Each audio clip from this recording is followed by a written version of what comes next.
I probably care about what the Texans do at running back more than like any other running back situation this offseason, man, because talk about a team that is set. I think set in the passing game. It would sure look better if they had a better running back there. You know, like all these 1st and 10 runs that the nerds keep crushing Bobby Slowick for. Those 1st and 10 runs are going to look a lot better if it's not Devin Singletary. I think Devin Singletary was fine at times this year.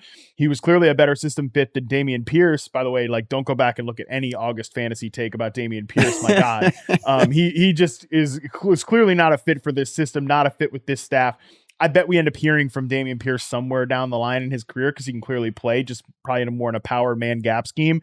And I say that Aaron Jones dovetails into it just because I went and just searched on Fantasy Points data suite about like who were the best zone blocking scheme running backs last year, because that's clearly what the Texans want to do. They want to be a zone heavy run team. And that was what Dameon Pierce just didn't fit in. Aaron Jones, actually among guys with 100 carries, had the best success rate on zone runs last year. I don't think that I don't think the Packers are going to cut him, but like that would be an option. Shoot big at running back. I think if you are the Houston Texans, you know, Tony Pollard ironically had the second best success rate on zone runs. Maybe he's an option for them, although his yards per carry wasn't very good, 3.97.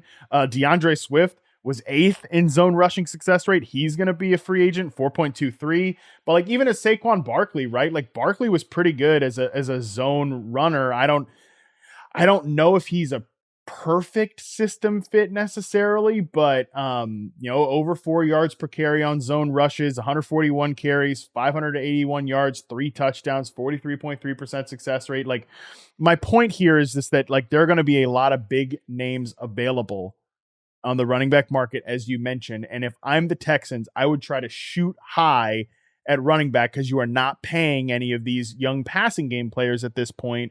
Bring in a veteran running back, and I think that running game can really take another step in Houston. If I'm a veteran running back who's got one more shot, like in my prime at not only a contract but like NFL success, get me to Houston is kind of how I feel. Like I want to be part of that party for the next like 5 years or so, while they've got all these young receivers and I've got developmental years of Stroud, and it's just a minor miracle that they've been able to retain Slowick. And like, I don't know, this situation looks great next year and beyond, and I'd be trying to get there. If the money's even close to the same as it is somewhere else, get me to Houston.